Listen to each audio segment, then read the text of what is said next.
Hello and welcome to this special edition of Newsmaker. I'm Lata Venkatesh.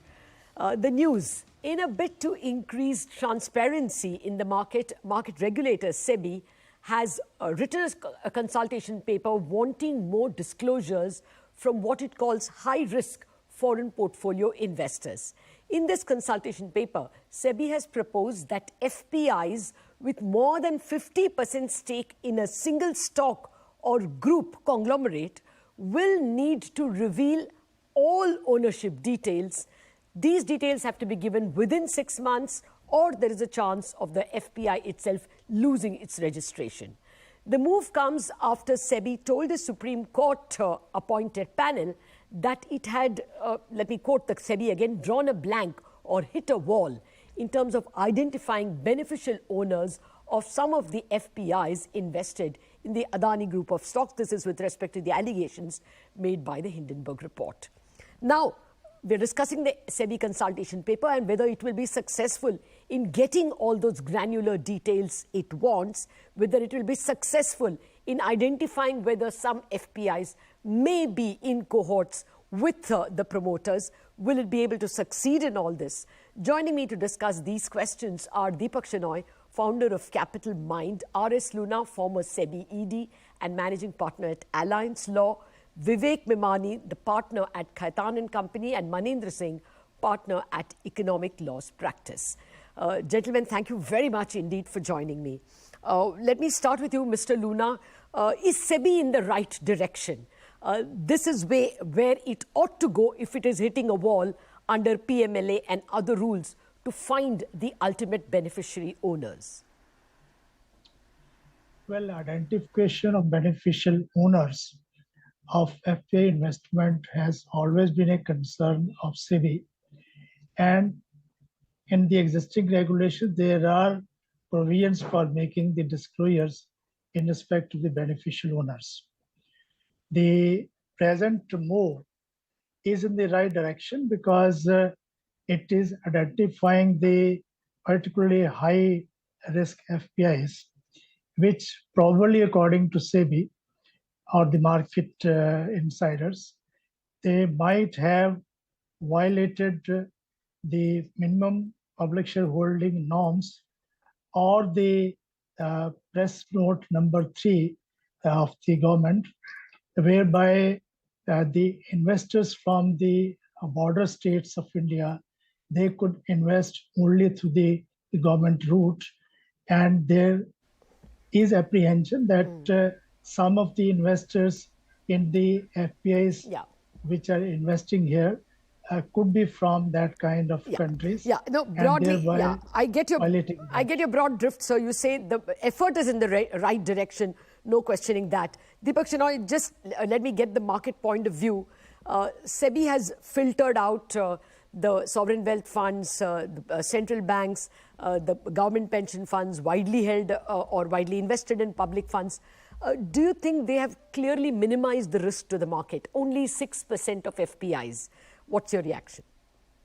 I think yes. I think Lata, the large, the fear was, would this apply to say an index fund that has India exposure or partial India exposure? They've eliminated all of those possibilities. They've even given time of 6 months after whenever this becomes a public thing that the numbers can be tweaked and brought down or adjusted. But I think here there is this risk that the 6% also could result in a fall in certain companies or because what they have to do is change their existing contracts with their customers, their investors, to allow Sebi to circumvent any privacy laws that allow them protection under their own home jurisdiction. So that is one thing that could be concerning to even a legitimate fund that by chance or for whatever reason holds these norms. Of course, I think I don't think it's going to be a huge impact, but only the market will tell us which companies are impacted. Okay. Well, the fact that the market didn't react violently yesterday or today to the announcement seems to give the impression that this is not a disruptive announcement at least. But is there a verdict that it is not an effective announcement, that really this can be circumvented? Is that what we should take from the very calm reaction of the market? Well, that question to you, Vivek. Can you really get to the final beneficial owner from the rules that Sebi has said? Or is it always possible that you put a dummy as the final beneficial owner, but have a private agreement with him or her or it? You think this is a wild goose chase? See, I think from a practical perspective, it is going to be seen how Sebi is going to implement this. So practically, it comes down to the implementation and whether it's a wild goose chase. From a market perspective, while we are saying it's 6% and going down the personal individuals, a lot also depends on the personal data and what investors are comfortable with. So the question comes, are we chasing investors from India? Because while you have a 50% threshold of a company, investments into a company, there's also a fact that if any FPI, which is in excess of 25,000 crores, that is also categorized as a high risk category, and there is certain you go down to the UBO, ultimate UBO. So practically, I mean, it's all going down from an implementation perspective. We have to see that, and when it comes to personal data, people are not comfortable sharing personal data. I mean, with the larger funds, some of them assuming they are not public funds, but to that extent, there is a risk which is there. And coming down to private arrangements, the question is that if somebody wants, practically under law, you cannot have private arrangements, but if somebody wants to violate, I mean, it will be a wild goose hunt for Sebi. Okay, so there is a little bit of loophole over there. But 25,000 crore, I would assume that there are not so many FPIs in that category. Sebi has not given subcategories. They are saying everybody who come in for high risk amount to only 2.6 lakh crore. Of this, 25,000 crore must be a very small number, isn't it? See, that data is not mentioned in the... It's not mentioned in the paper. So some discussion around that, if Sebi had mentioned, maybe we could add objectively to it. All right. That would be perhaps the next question, if there is a Sebi press conference or any other way. But Manendra, Vivek is raising a doubt whether it could be disruptive, whether FPIs would be wary of giving their details. Hasn't Sebi made it a little above board? They're only looking for people who have, I mean, as they say in their observation, more than 50% of their AUM only in one group, and the position has remained static for a reasonable number of years, which gives the raise to the hunch that maybe the promoters and the funds are either the same people or in cohorts at least. They're persons acting in concert. Isn't the case built up reasonably well? So I think how I look at this is the way the consultation paper is drafted and the rationale which have been given by Sebi is twofold. They're trying to capture the whole MPS norms breach. And second, if there's a PN3 violation that can possibly happen. And to understand that, I think it may be said that in the beginning, they are trying to only look at the high level, high risk FPIs. And it's going to be a very narrow list, which the Sebi is trying to figure out. And to answer your question, whether they've gone overboard or not, I think the intent is coming from those two reasons, that PN3 violation and MPS norms. I think it's a direction in the right step, because they want to make sure that, especially in the listed entities space, the decision making is lying with the real shareholders. Yeah. Who are going to be controlling the affairs of the company, and somebody probably sitting out of India is not calling the shots in consonance with the promoters or the family groups of the promoters. And that's where they are clearly saying that if that is the situation, then it is not the true float which is being represented in a listed company, and which exactly the free float. I mean, I think that is the big point that Sebi seems to be making, that we don't want that the free float in effect is 4, 5, 6, 7%.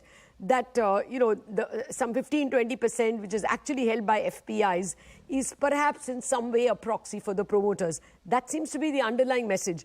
Mr. Loona, what is your sense?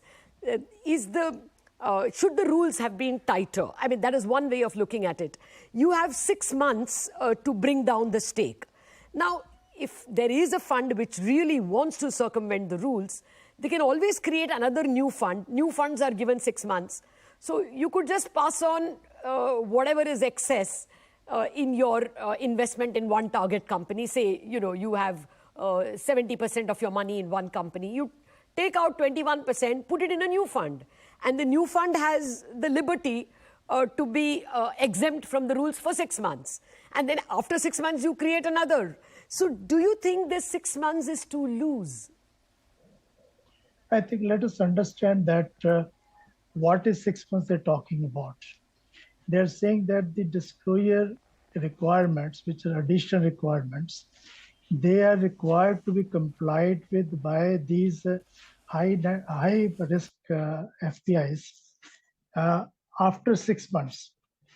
The reason being that during this period, if they bring down the investments below the threshold limits of 50% in a company or group of companies or 25,000 crore overall investment, then in that case, they will not be required to comply with the additional disclosure requirements. In fact, it raises a doubt in my mind whether the intention or the purpose of the circular is going to be served by giving this kind of long ropeway to the FPIs to comply with this. So you do think it's a long rope that they've given, too long? I mean that with this you can probably take care of the future violations, but if the intention of the circular is to catch hold of the people who are already committing or who have committed this violation of the minimum public shareholding requirement or press note number 3, then I think the period should be maximum 2 months or so, because otherwise within 6 months nobody will be available. Everybody will go scot-free. Yes, sir. And we should ensure that they are given. And I understand that we can't have the abrupt change in law of this investments in the market, because that can also impact the script's valuation and can cause losses to the FPIs, which is not as per the government's policy of doing use of business and all that. Now, Mr. Loona, but the time should be a reasonable one. So you make a very important point that 2 months perhaps would be enough. And I want to put that to the vote of the rest of the panel in a minute after the break. Please think over that question.